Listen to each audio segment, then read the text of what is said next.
계시록은 1장부터 22장까지 총 22장으로 이렇게 이제 기록이 되어 있습니다.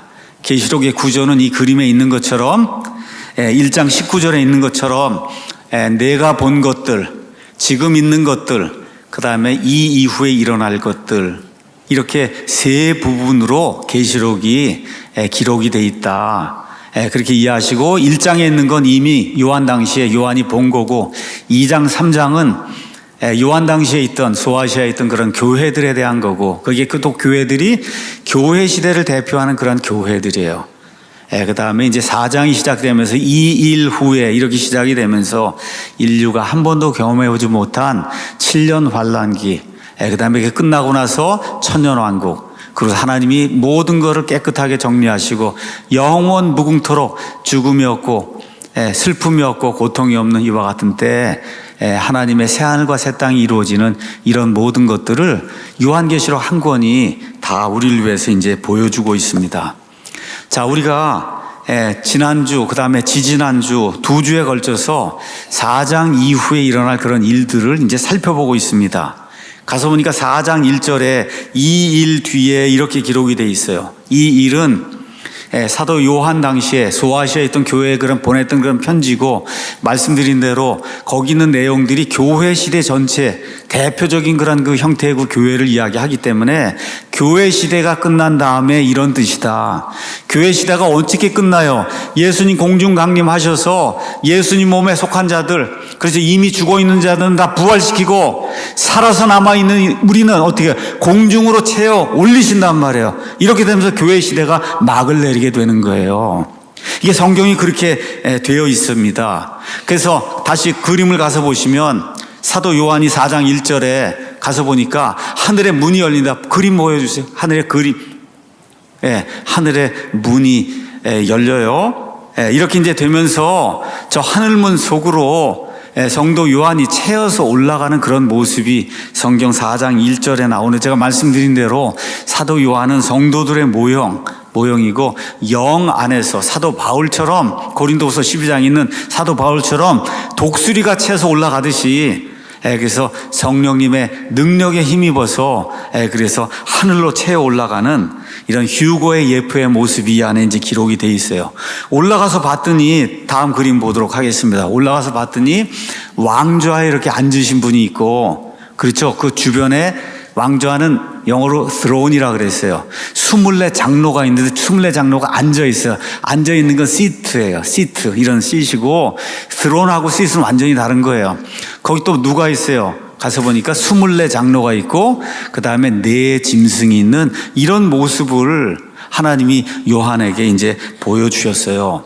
근데 여기 있는 장로들이 다 머리에 금 왕관을 지금 쓰고 있는데, 하나님 앞에서 어떻게 금 왕관을 들어서 다음 그림 보시면은 왕관을 다 벗어갖고 거기다 이렇게 던지는 거예요. 하나님 앞에. 의미가 뭐라고요? 우리는 무익한 종들입니다.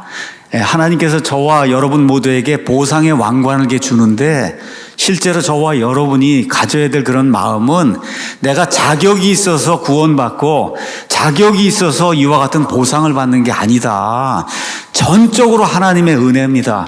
영원 무궁토록 하나님의 은혜입니다 하고, 그래서 하나님 앞에 존귀와 영광을 돌리는 그런 일을 천국에 가면 이제 한다는 거, 이걸 저와 여러분이 기억하시면 좋고, 그 다음에 이제 지난주에는 왕좌 앞에 있는 수정 같은 유리바다, 그게 진짜 바다라고 제가 여러분에게 설명을 드렸고, 그 다음에 조금 아까 봤던 그 4짐승이 영원 무궁토록 거룩하다, 거룩하다, 거룩하다고 하면서 하나님의 근본적인 속성, 하나님이 여러 가지 속성을 가지고 있는데 하나님을 하나님으로 만드는 속성이 있어요. 그 속성은 뭐냐? 하나님의 거룩하십니다. 하나님의 거룩하심. 그렇죠? 그래서 아마도 이 짐승들은 에스겔서하고 여러 가지를 종합해 볼 때 하나님의 왕좌를 떠받들고 움직이고 이렇게 다니는 그룹일 것 같다, 이렇게 제가 이제 설명을 드렸어요. 또 에스겔서 설명을 하면서 그룹은 소처럼, 소와 같은 그런 그 모습을, 얼굴을 가지고 있다. 그래서 이집트에서 사람들이 소를 숭배하고 또 이집트에서 떠나온 이 이스라엘 사람들이 이집트에서 살던 사람들이 하던 거 보고 소를 숭배하고, 지금 전 세계 10억이 넘는 인도에 사는 사람들이 숭배하는 짐승이 뭐예요? 소잖아요. 이해하시겠어요? 그래서 소를 숭배하는 거예요. 소, 뿔 달린 루시퍼, 거기서 나온 펜타그램, 이런 것들이 사탄주의자들이 사용하는 그런 심볼인데, 이게 다 성경에 나와 있는 그런 그 이야기다. 이렇게 이제 설명을 드렸어요. 제가 이 설명을 드렸더니 지난주에 어떤 한 분이 다른 건 모르겠고 제가 오늘 그거 하나는 꼭 기억하고 가겠다 그러더라고요. 그래서 제가 그거 기억하지 마시고 하나님이 어떤 분이신가 제가 설명한 뒷부분이 더 중요한 거다. 맞죠, 여러분? 이상한 이야기 하는 분이 있어요. 뭐 럭크맨이 휴가 받으면 피를 쏟고 간다 그러면, 성경에 그런 얘기 없는데 꼭 이야기하면 피를 쏟고 간다. 거기에 방점을 두더라고. 여러분, 휴가 받는 건 죽지 않고 몸이 호련히 변화되는 게 초점이지 피 쏟는 게 초점이 아니에요. 어디 피 쏟는다가 나와요, 성경에? 없어요. 그건 사람의 말이지. 럭크맨이라는 사람이 추측하고 상상해서 만들어낸 말이지 어디 피를 쏟는다는 말이 성경에 있어요. 이상하게 그런 얘기를 하면 거기에만 신경을 써요. 중요한 거는 그렇게 몸이 호련히 변화된다는 사실이 중요한 거다. 예. 그러니까 제가 말씀드린 것도 그룹이 소 이런 거 뭐 그 사실이니까 이해하시는 건 좋은데 남들에게 가서 그것만 설명하면 안 돼요. 그 그룹들이 찬양하는 대상이 누구예요? 하나님인데 그 하나님께 뭐라고 찬양해요? 거룩하다, 거룩하다, 거룩하다. 이 거룩하신 하나님, 창조자 하나님, 영원 무궁토록 사시는 하나님, 스스로 존재하신 하나님, 그렇죠? 이런 하나님, 전능자 하나님, 이 전능자 하나님을 영원 무궁토록 찬양할 때 그 찬양하는 그 말의 내용이 거룩하다, 거룩하다, 거룩하다. 영어로 holy, holy, holy is the Lord 이렇게 이제 돼 있다는 거를, 그거를 우리가 꼭 기억해야 돼. 그래서 지난주에는 하나님이 어떤 분이신가를 여러분에게 이제 소개를 했습니다. 오늘은 삼위일체 하나님의 한 분, 누구예요? 예수 그리스도. 성경엔 어린 양으로 이렇게 표현이 되어 있는데, 그래서 오늘은 어린 양 예수 그리스도와 7 봉인으로 봉인이 되어 있는 책, 이걸 여러분에게 이제 소개를 하도록 하겠습니다. 7 봉인으로. 자, 계시록 5장에 가서 보면 7 봉인으로 이제 봉인이 된 그런 책이 나옵니다. 한번 가서 이 그림을 보도록 하겠습니다. 옛날에 여러분 가서 보시면 뭐 인을 뗐다 그러고, 인 그러면 도장인 줄 아시나요? 도장 인자로 생각하는데 그런 게 아니고, 성경에 나와 있는 이런 책은 이런 책이 아니에요. 지금 이렇게 재본이 돼서 이렇게 나와 있는 이런 책이 아니고, 성경에 나오는 책은, 그 당시의 책은 다 두루마리였다는 걸 기억하시죠? 두루마리. 그렇죠? 근데 그 두루마리를 남이 보지 못하게 하려면 어떻게 둘둘 말아가지고, 그래가 저렇게 줄 같은 거 이런 걸 해갖고 이렇게 봉인을 친 거예요. 봉인을. 아시겠죠? 그래서 봉인을 이렇게 떼려면 뭐 줄을 이렇게 빼내든지 줄을 끊든지 뭐 이렇게 해야, 그래야 봉인이 열리는데, 이건 7개로 봉인이 돼 있으니까 7개를 떼내야 그래야 어떻게 돼요? 책이 열리는 거잖아요. 그렇죠? 지금 계시록 5장에는 저런 책이 지금 나오고 있는 거다. 이런 책이 아니고 두루마리인데, 두루마리를 둘둘 말았어요. 둘둘 말았는데 그 안에 말씀이 기록이 돼 있고, 그 다음에 뒷면에도 기록이 돼 있다. 이런 책이 있단 말이에요. 그걸 보지 못하도록 하나님께서 지금까지 막아두시고, 사도 요한이 이제 올라가니까 하나님이 저걸 보여주시고, 그리고서 저 봉인을 떼는 그와 같은 일이 이제 시작이 되는 거를 우리에게 이제 보여주는 거예요. 자, 어떤 책이냐? 여러 가지 사람들이 이제 상상하고 추측을 할 수 있어요. 어떤 분들은 아마 저 책이 요한계시록이 아니겠냐. 사도 요한이 올라갔고, 그렇죠? 요한계시록이라는 말씀을 봤으니까, 그러고 나서 곧바로 6장, 7장에 7개 봉인을 떼는 그런 이야기가 나오니까 아마 저 책은 그 안에 내용이 요한계시록일 거다. 이렇게 추측하는 그런 분도 있고, 어떤 분들은 성경책일 거다. 또 럭크맨은 또 뭐라 그래요? 킹제임스 성경이라고. 성경에 어디 그런 얘기가 있어요? 있어요, 없어요, 여러분? 저 두루마리가 킹제임스 성경이라는 얘기 있어요, 없어요? 그런 걸 믿으면 안 된다, 그 얘기하는 거예요. 그건 다 사람의 말이고 거짓말입니다.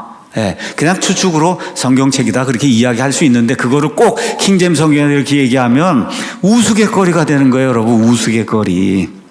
그렇게 이해를 하시고, 세 번째는 어떤 분들이 다니엘서 12장 4절에 근거해서 아마 저 책, 봉인이 된 저 책은 다니엘 설 거다. 이렇게 이야기하는 그런 분도 있어요. 12장 4절에 가면 오 다니엘아 너는 끝이 오는 때까지 그 말씀들을 닫아두고 그 책을 봉인하라. 이렇게 돼 있어요. 끝이 맨 마지막이 될 때까지 다니엘의 그 책은 봉인이 돼야 된다. 근데 지금 마지막 이야기를 하니까 이 책이 다니엘서가 아니겠느냐 이렇게 추측하는 그런 분들이 있어요. 저와 여러분이 확실하게 알아야 될 것이 뭐냐, 이 책이 무언지 어느 누구도 알 수 없도록 하나님이 이 책의 이름을 가르쳐 주지 않았다는 거예요. 맞습니까 여러분? 그냥 추측은 우리가 이렇게 해볼 수 있다. 자, 오늘은 성경에 나오는 중요한 그런 그 단어 하나가 뭐냐면 redeem이라는 단어가 있어요. redeem, 영어로 redeem, R-E-D-E-E-M, redeem 하는 분은 redeemer 이렇게 이제 돼 있어요. 이게 참 번역하기가 어려운 말이에요. 우리나라 말은 이렇게 히브리 말이나 아니면 그리스 말, 영어는 너무 어느 면에서 쉬운 그런 말인데 이게 우리나라 말로는 참 번역이 어려운 말이에요. 우리나라 말로 이건 번역을 구속으로 했는데 경찰서에 구속됐어. 이거 구속으로 생각하는 게 너무 많은 거예요. 이게 참 어려워요, 이게.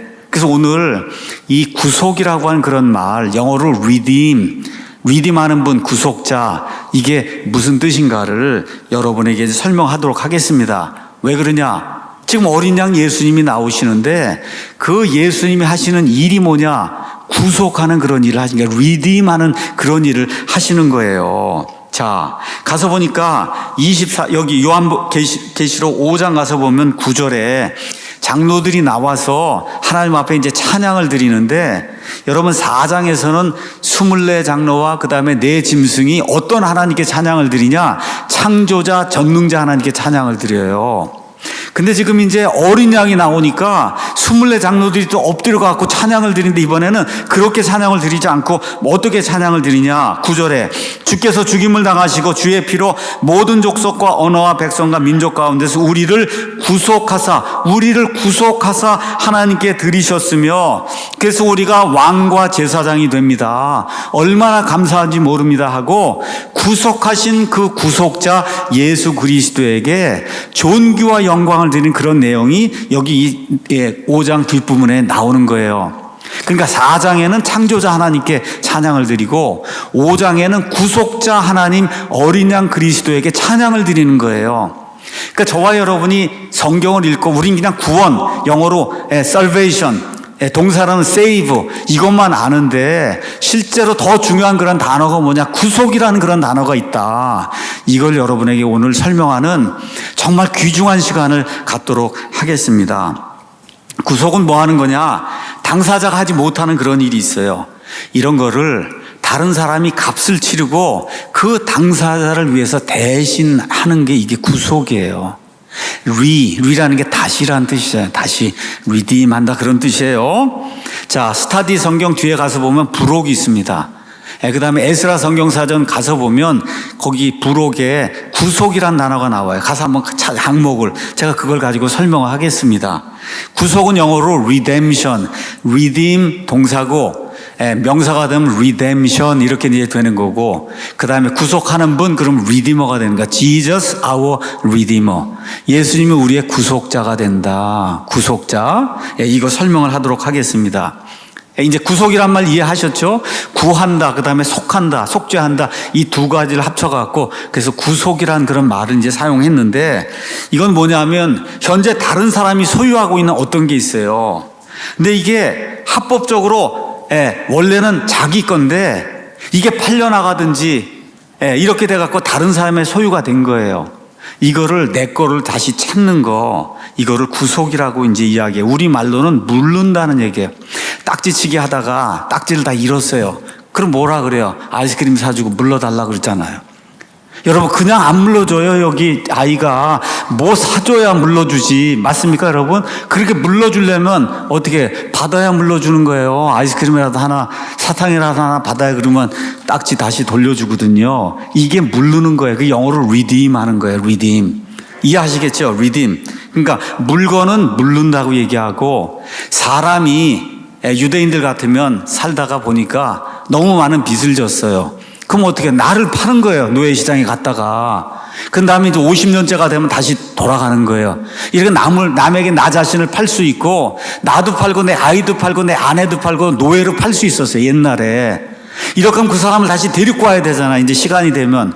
그렇죠? 이렇게 할 때는 무른다라는 거게, 물건은 무르는 거고, 사람은 속량한다, 그렇게 얘기하는 거예요, 속량. 그러니까 속량한다, 무른다, 구속한다, 대신 속죄한다, 이게 다 리딤이라고 하는 그런 말이 가지고 있는 거예요. 근데 이거를 남에게 팔려나가거나 남의 소유가 된 걸 내 걸로 다시 가져오려고 하면은 법적인 문제를 해결해야 돼요. 남의 걸 그냥 못 갖고 오잖아, 이게. 그렇죠? 이 법적인 문제를 해결해야만 저 사람이 가지고 있는 내게 진짜 내 거가 이제 될 수 있는 거예요. 자, 그러면 지금 예수님이 왜 갑자기 이렇게 등장을 하시고 여기 있는 장로들이 우리를 구속해 주셔서 감사합니다 하고 예수님이 하실 그 일에 대해서 찬양을 드리고 하는가를 이해하기 위해서 성경이 어떤 것을 예수님이 구속하시는가, 무엇이라고 이야기하는 걸 저와 여러분이 살펴봐야 되기 때문에 에베소서 말씀 먼저 가서 보도록 하겠습니다. 에베소서 1장 13에서 14절 말씀을 같이 한번 보도록 하겠습니다. 에베소서 1장 13에서 14절 제가 여러분을 대신해서 한번 읽어보겠습니다. 너희는 구원받은 에베소 교회 성도들, 교회 시대에 구원받은 모든 성도들, 너희도 진리의 말씀 곧 너희 구원의 복음을 들은 뒤에, 복음을 듣는데 그 복음은 구원의 복음이다.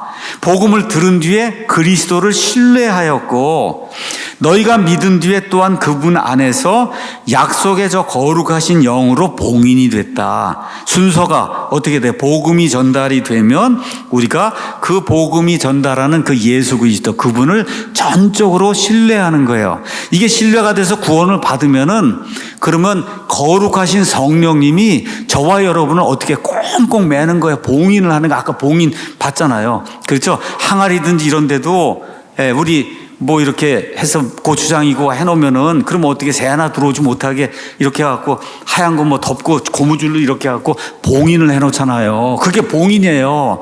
그러니까 성령님 안에 저와 여러분이 영원 무궁토록 봉인이 되어 있는 거예요. 봉인. 이해하시겠죠? 그렇기 때문에 이 세상 천지만물 창조물 가운데 하나님보다 더 능력이 센 자가 없기 때문에 저와 여러분의 구원은 영원 무궁토록 안전한 거예요. 자, 근데 그 다음에 뭐라고 돼 있냐? 이 영께서는, 이 성령님께서는 값주고 사신 그 소유물이 구속받을 때까지 우리 상속유업의 보증이 돼서 하나님의 영광을 찬양하게 하신다. 그러니까 성령님이 하시는 일이 뭐냐? 예수님이 값을 치르고 사신 어떤 소유물이 있는데 그 소유물이 지금은 구속을 받지 못했어요. 남의 손에 가 있는 거예요. 근데 때가 되면 그게 구속을 받는 그런 때가 온다는 거예요. 그때까지 저와 여러분을 꽉 봉인하고 있는 그런 분이 성령님이시다. 근데 앞뒤 문맥으로 보니까 그 소유물이 뭔지 알 수가 없잖아요, 지금. 그렇죠? 에베소서 4장에 가서 보니까 이렇게 기록이 되어 있습니다. 4장 30절에 하나님의 거룩하신 영을 슬프게 하지 말라. 성령님을 슬프게 하면 안 된다. 그분에 의해 너희가 구속의 날까지 봉인되었느니라. 성령 하나님이 저와 여러분을 봉인해서 하나님의 자녀로 영원 무궁토록 만들어줬기 때문에 저와 여러분의 몸이 성령님이 들어와서 거하시는 성전이 된 거예요. 신약시대에는. 그렇죠? 이렇게 거룩한 홀리 템플이 된 우리 몸을 마음대로 써서 음행을 하고 성추행을 하고 이 나쁜 짓을 그렇게 하게 다니면 그럼 어떻게 돼요? 이 성령님이 근심하게 된다, 그 얘기예요. 그 영을, 거룩하신 그 영이 근심하고 슬퍼하지 않도록 그렇게 해야 된다. 여기 가서 보니까 우리가 구속의 날까지, 구속되는 게 있어요. 우리 영혼육 가운데 구속이 돼야 할 그런 것이 있는데 구속이 되는 날이 있다는 거예요. 구원은 예수님의 복음을 받는 순간에 구원은 받는데 우리의 영과 육과 혼 가운데 하나는 구속이 언제 이루어지냐? 예수님 재림하실 때, 공중 강림하실 때 그때 구속이 이루어진다는 거예요. 그 구속이 어떤 것이 이루어지느냐? 로마서 8장에 그 내용이 이제 나옵니다. 로마서 8장 22절에서 24절 보도록 하겠습니다. 로마서 8장 22절에서 24절 가서 보니까 온 창조 세계가 지금까지 함께 신음하며 고통 중에 산고를 치르는 줄을 우리가 아나니 그것들뿐만 아니라 세상에 있는 참새나 사자나 그렇죠 물속에 있는 물고기나 온 세상 모든 식물 동물 할 것이 모든 것들이 신음할 뿐만 아니라 우리 자신 구원받은 우리 자신 곧 성령의 첫 열매를 소유한 우리 자신 구원받은 그리스도인들도 속으로 신음하며 양자 사무심이 뭐냐? 우리 몸의 구속을 기다린다는 거 잘 들으셔야 돼요. 그러니까 저와 여러분이 구원받으면 영과 육과 혼 그렇죠. 우리를 구성하는 세 부분이 다 구원받는 거예요. 그런데 우리 몸은 예를 들어 제 아버지는 한 20년 전쯤에 예수님 안에서 돌아가셔서 그 몸이 지금 파주 이 공원 묘지에 지금 가 있단 말이에요. 그렇죠? 가 있어요. 아버지 영과 혼 지금 하늘나라의 하나님 왕좌 옆에 예수님과 함께 있고 거기 어떤 몸을 가지고 있어요. 소울리시한 그런 바디를 지금 가지고 있는데 이게 아직 퍼펙트하지 않은 거예요. 언제 퍼펙트하게 되냐? 예수님 공중 강림하실 때 저 파주에 있는 내 아버지의 몸이 어떻게 돼요? 부활해 갖고 예수님과 함께 오는 내 아버지의 영과 혼과 하나가 딱 결합이 돼야 그래야 퍼펙트한 그런 바디가 되는 거예요. 이 일이 일어날 때 우리 아버지의 몸이 어떻게 해요? 구속이 되는 거예요. 여러분 이해하시겠어요? 리뎀션이 몸이 그때 리딤이 되는 거다. 그걸 지금 성경이 이야기하고 있는 거예요. 지금. 그러니까 그 일이 이루어지려면 어떻게 돼? 예수님 공중 강림하시는 그런 일이 있어야 된다 그 얘기죠. 이해하시겠죠? 영과 육과 혼 세 개가 다 구원받는데 이 몸은 지금 죽으면 어디 무덤에 가 있어요. 무덤에 몸이 지금 잠자는 상태로 가 있단 말이에요. 예수님 공중 강림하실 때 저 죽어있는 몸이 일으켜져서 부활하는 그 순간에 몸이 구속이 되는 거예요. 몸이. 아시겠죠? 그거를 지금 이야기하고 있는 거다. 다시 말씀드려서 아담이 죄를 범했을 때 우리 몸의 영원성을 잃어버렸어요. 땅의 상속권을 다 잃어버렸어요. 이렇게 돼서 몸의 영원성을 잃어버리고 땅의 상속권은 하나님이 누구에게 줬어요? 마귀에게 줘서 누가복음 4장 가서 보면 그것들이 내게 다 넘겨줬다고 사탄이 자랑스럽게 얘기해요. 그러니까 나한테 와서 경배하면 모든 걸 다 너에게 주겠다고 예수님께 이야기하는 그런 대목이 있거든요. 그래서 통치자로서 위임을 받고 하나님의 일을 해야 될 이 아담이라는 존재가 마귀에게 넘어가서 그래서 몸의 영원성을 잃어버렸어요. 또 동시에 땅을 이렇게 상속하고 통치할 수 있는 권리를 잃어버렸어요. 이게 다 지금 누구에게로 넘어가 있냐? 마귀에게로 지금 넘어가 있다. 그런 이야기를 하고 있는 거예요. 누구에게로 넘어간 걸 지금 다시 찾아와야 된단 말이에요. 찾아와야 돼. 그 찾아오는 거를 영어로 redeem, 구속한다, 물은다, 속량한다. 그렇게 지금 이야기를 하고 있는 거예요. 근데 아담이나 아담의 후손 가운데는 이 일을 할 수 있는 존재가 없단 말이에요. 그렇죠? 이 세상 같으면 온 세상이 지금 신음하고 있어요. 온 세상이 저거 신음하지 않도록 만들 존재가 이 땅에 있어요? 없어요? 없단 말이에요. 없어요. 그 일을 지금 예수님이 하시려고 하는 거다. 여기 요한계시록 5장의 핵심은 그게 핵심인 거예요. 그래서 성경은 이러한 일들이 가능하다는 것을 보여주기 위해서 레위기 25장에 어떤 일을 만들어 놨어요. 어떤 사람이 몸이 팔려나갔어요. 물을 능력이 없어요, 자기를. 그럼 누가 할 수 있어요? 그 사람의 형제가 해줄 수 있단 말이에요. 그 사람의 형제가 없으면 누가 해줄 수 있어요? 가장 가까운 친족이 돈을 내면 그 사람을 다시 사올 수 있는 거예요. 이해하시겠죠? 그 제도를 하나님이 미리 만들어 놓으신 거예요. 우리 레위기 25장 가서 잠깐 보겠습니다. 레위기 25장 24절 25절 가서 보니까 너희 소유의 모든 땅에서 너희는 땅을 무르는 것을 허락해라. 땅이 팔려나가면 물을 수 있다는 거예요. 자, 사람 같은 경우 만일 내 형제가 가난하게 되어 자기 소유 중 얼마를 팔았는데 그의 친족 가운데 하나가 그것을 물으러 오거든. 그는 자기 형제가 판 것을 물을 것이 땅이나 무슨 소유물은 형제 중에 누가, 그 사람은 돈이 없으면 형제 중에 누가 와서 물을 수 있는 거예요. 자, 근데 지금 사람은 어떻게 되느냐? 사람은 47절 가서 보니까 내 옆에 있는 체류자나 타국인은 부유하게 되고 그의 옆에 거하는 내 형제는 가난하게 되어 타국인이나 내 옆에 머무는 자나 혹은 타국인의 가문에게 자신을 팔았어요. 돈이 없으니까 먹고 살아야 되니까 내가 노예를 하겠습니다 하고 자기 자신을 노예로 내어줬단 말이에요. 살린 뒤에 그는 다시 속량될 수 있나니, 속량할 수 있단 말이에요. 누가 하냐? 자기가 돈이 있으면 자기가 하면 되고, 돈이 없으면 그의 형제들 중 하나가 그를 속량해라. 근데 그 형제도 없어요. 그럼 삼촌이 해야 되고, 사촌이 해야 되고, 오촌이 해야 되고, 육촌이 해야 되고, 가장 가까운 이웃이 돈이 있으면 돈을 내고 그 사람을 다시 속량할 수 있다고, 그런 제도를 하나님이 미리 말씀해 주신 거예요. 그럼 예수님은 어떤 분이냐? 하나님께서 저와 여러분의 몸을 대속하기 위해서, 구속하기 위해서, 그렇죠, 마귀의 손아귀에 들어가서 신음하고 있는 이 창조 세상을 마귀에게서 빼내기 위해서 하나님이 마련해 놓으신 구속자다, 그 얘기입니다. 사람은 할 수 없는 거를 하나님께서 미리 만들어 놓으셔서, 근데 어떻게 돼야 돼요? 그의 형제들 중에 하나가 돼야 되기 때문에 사람의 몸을 입고 오셔서 사람과 동일한 모습으로 오셔서 저와 여러분의 친족 구속자가 되셔야 그 일을 감당할 수 있는 거예요. 천사는 할 수 없는 거예요. 짐승도 할 수 없는 거예요. 다른 어떤 거 할 수 없는 거예요. 형제가 되고 사람이 돼야만 그 일이 가능한 거예요. 여기 나와 있잖아요. 형제들 중에서 하든지 친족들 중에서 그런 일을 할 수 있다. 그래서 하나님이 처녀 탄생을 통해서 예수님이 이 땅에 저와 여러분과 동일한 이런 몸을 입고 오셔서 저와 여러분의 형제, 저와 여러분의 친족 구속자가 되도록 만들어주신 놀라운 일이 구약 성경 안에 펼쳐져 있고, 그 구약 성경의 개념이 지금 요한계시록 5장에서 하나님이 그 개념을 설명을 지금 해주고 있는 거예요. 그러니까 요한계시록 5장에서 예수님이 뭘 하려고 하는 거예요? 성도들의 몸을 구속하려고 하고, 마귀에게 지금 나가 떨어져 있는 저 신음하는 저 창조 세상을 구속하려고 하는 거예요. 뭘로다가? 자신의 피로. 그냥 안 되잖아요. 누가 그냥 물러줘? 안 되니까 예수님이 이 땅에 오셔서, 그냥은 물을 수가 없으니까 대가를 치러야 하잖아요.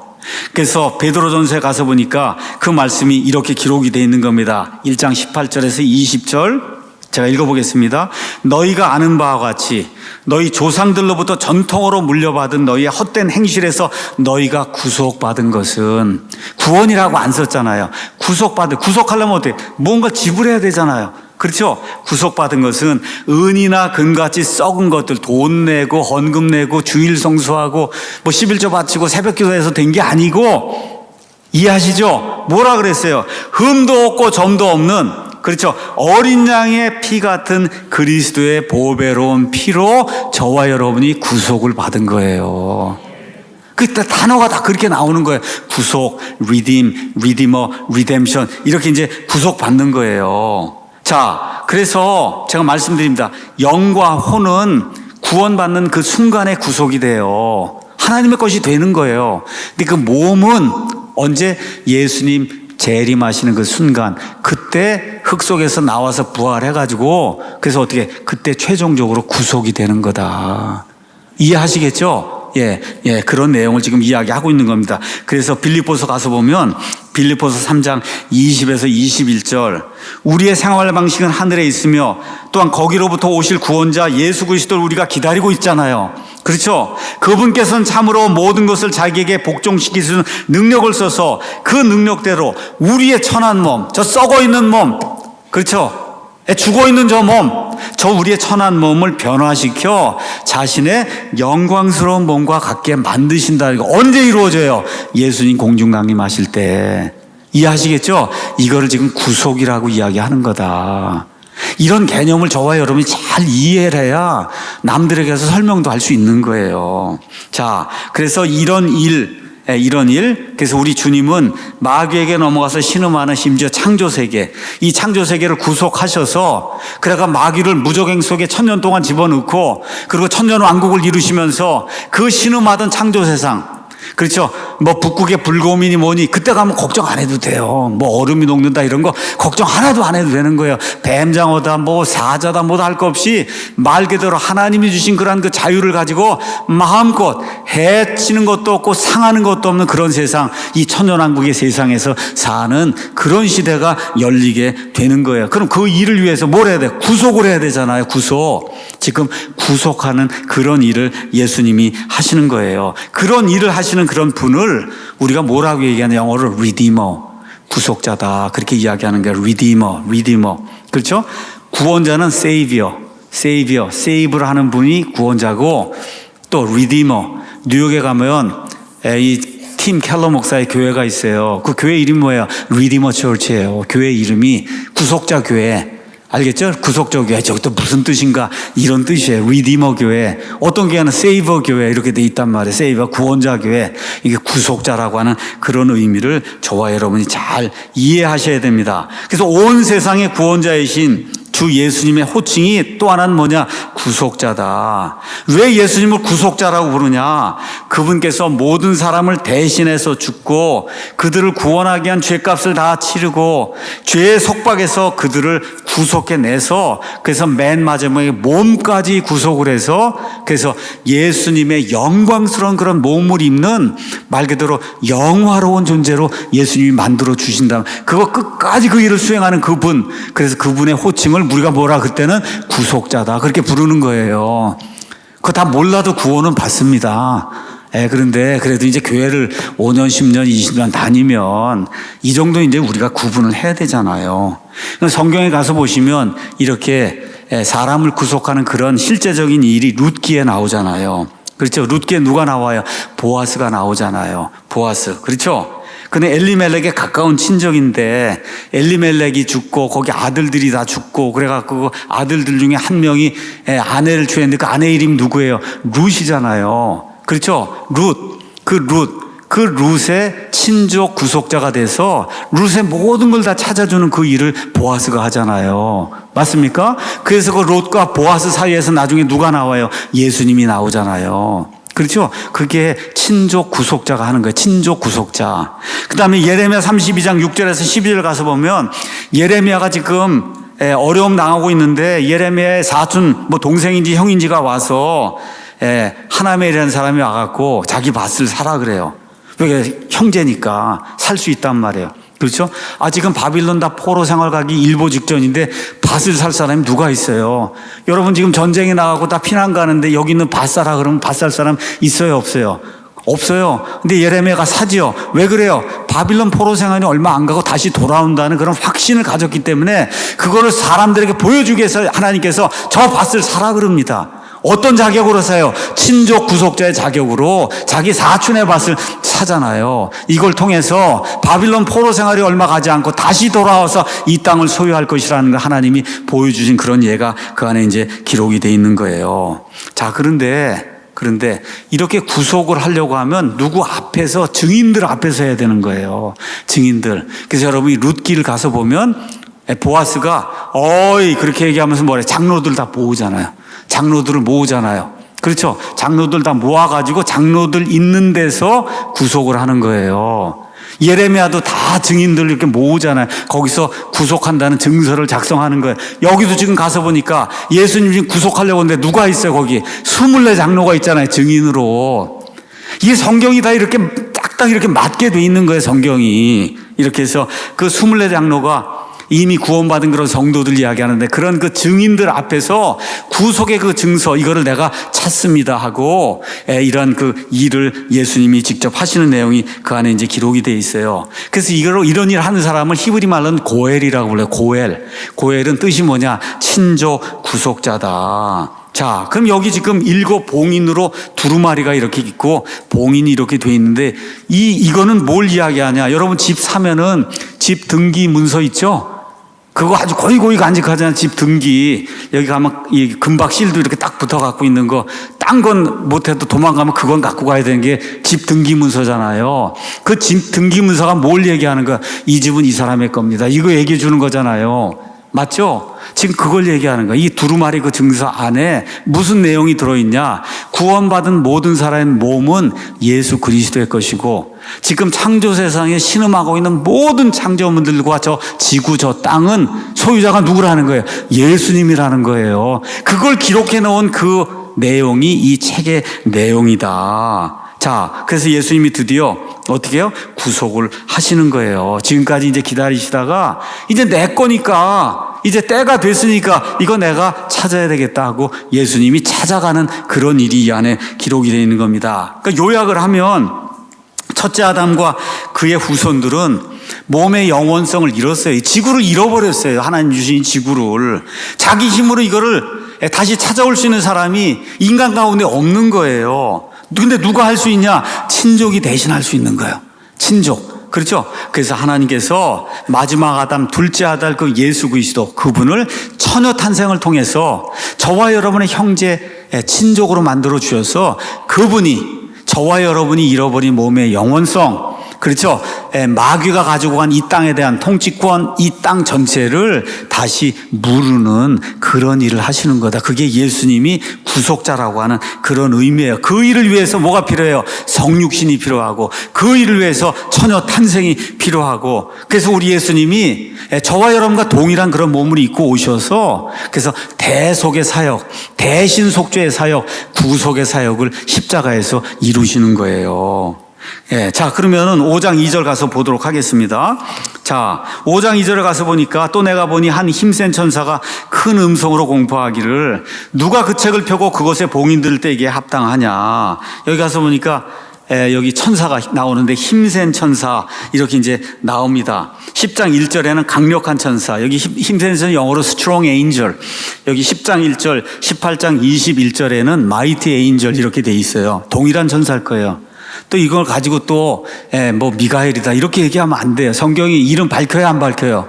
안 밝히는 건 하나님이 밝히지 말라는 거니까 얘기 안 하면 돼. 그냥 강한 천사구나, 힘센 천사구나 그렇게 이해를 하면 되는 거예요. 자, 뭐라고 이야기하냐? 누가 그 책을 펴고, 그렇죠?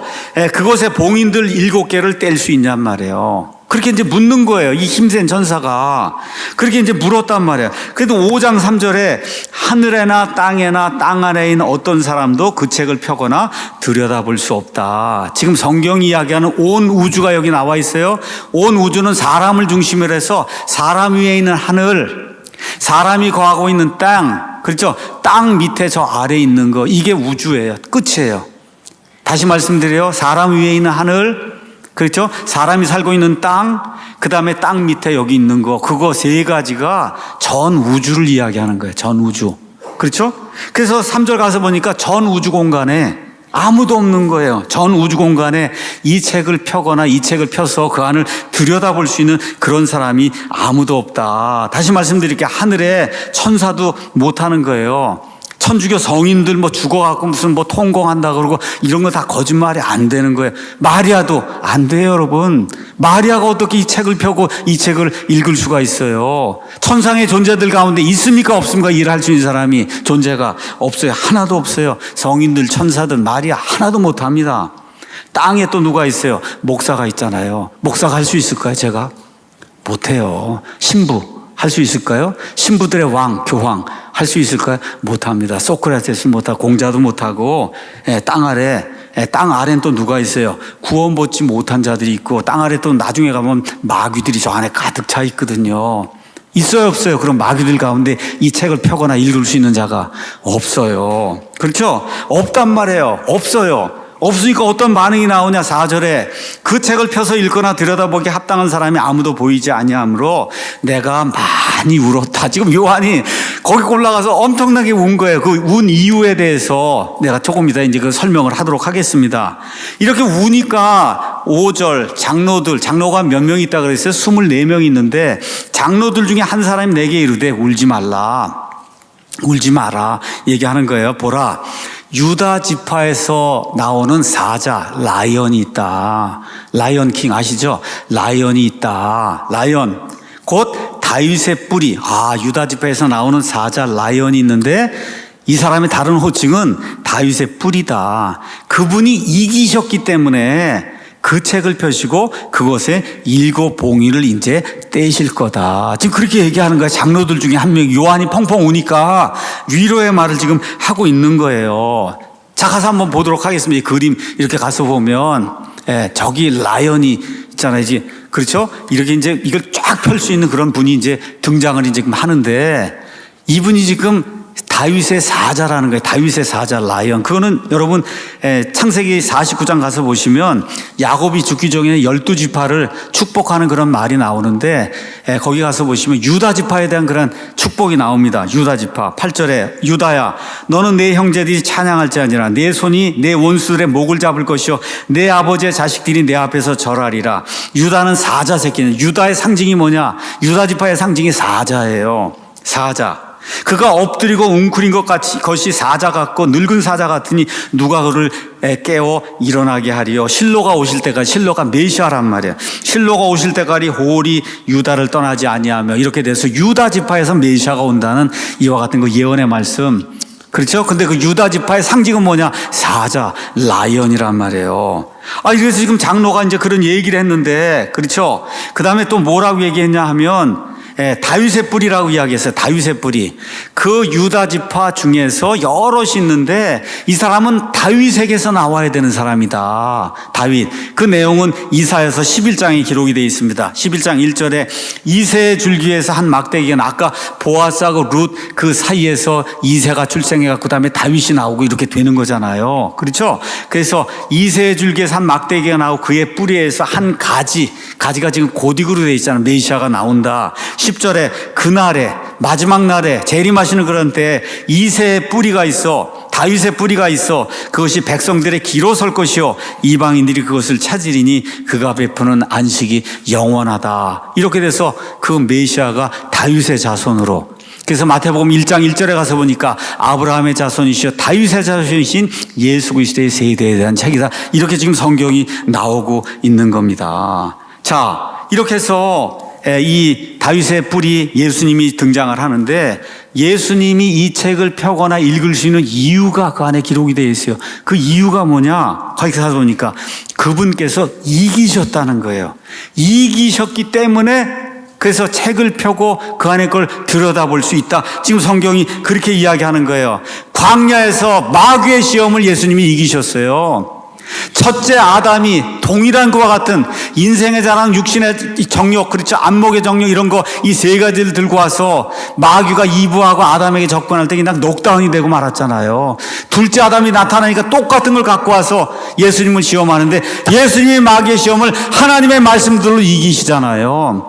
이기시고 그리고 3년 반 동의 공생의 세월 가시고 십자가에서 죽으시고 묻히시고 부활하셔서 사탄의 죽음의 권세를 물리시고 이기시잖아요. 이기셨기 때문에 저와 여러분의 구속자가 되시는 거예요.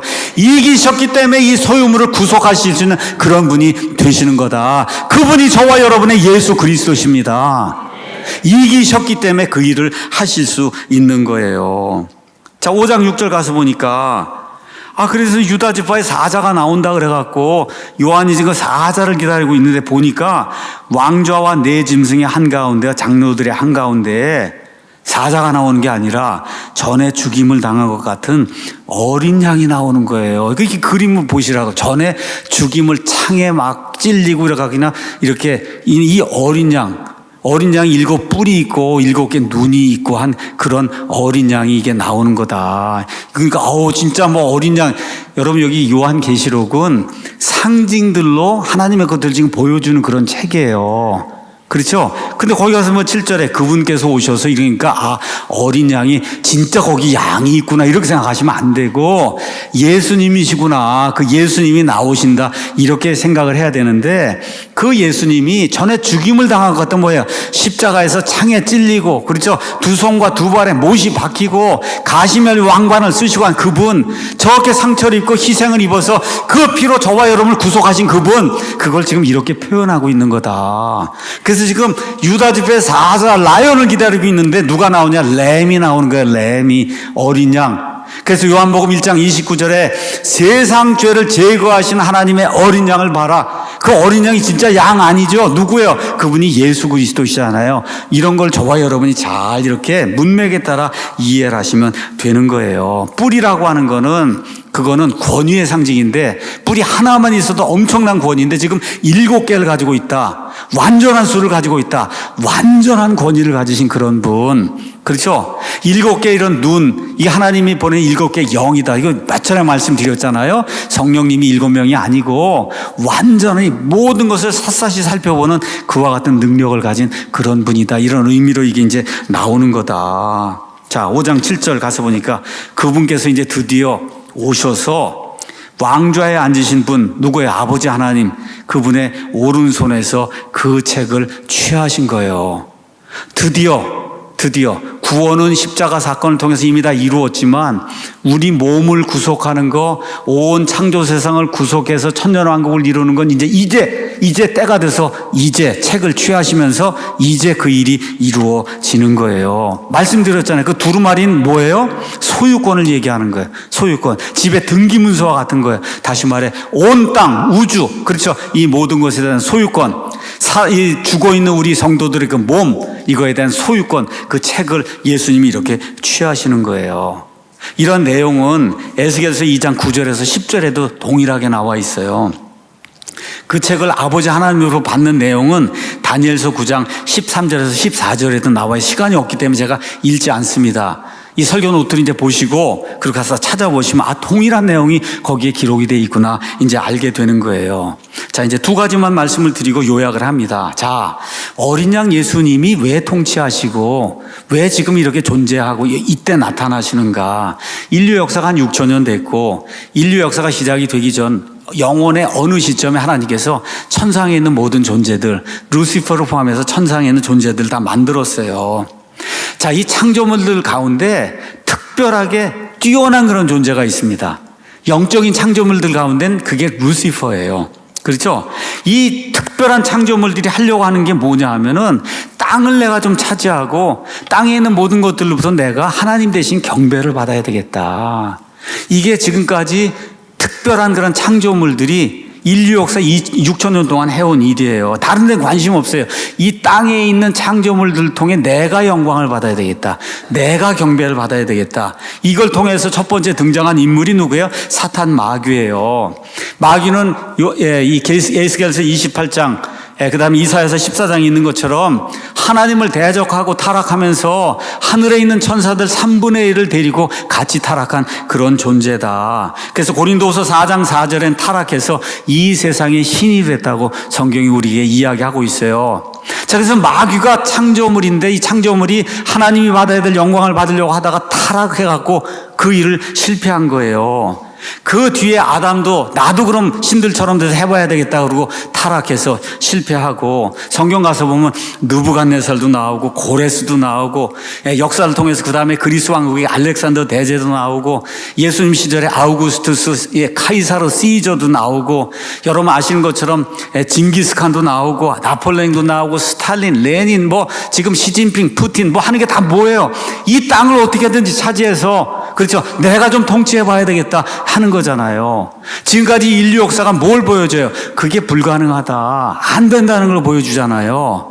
맨 마지막으로 누가 등장을 하냐? 적그리스도라고 하는 마귀의 화신이 이 땅에 7년 동안 등장해서 뭘 하려고 그래요? 이 땅을 내가 완전히 통치해봐야 되겠다 하고 나타나는 거예요. 근데 성경이 뭐라고 그래요? 그 역시 실패한다고 이야기하는 거예요. 그러니까 인간과 같은, 천사와 같은 하나님의 창조물이 이 땅을 주관하고 완전히 통치하는 그 일을 위해선 열심히 노력하지만 성경이 뭘 보여주냐? 그 불가능하다는 걸 보여주는 거예요. 불가능하다. 왜 불가능하냐? 이 땅에 관한 권리는 누구 거냐? 예수님의 거예요.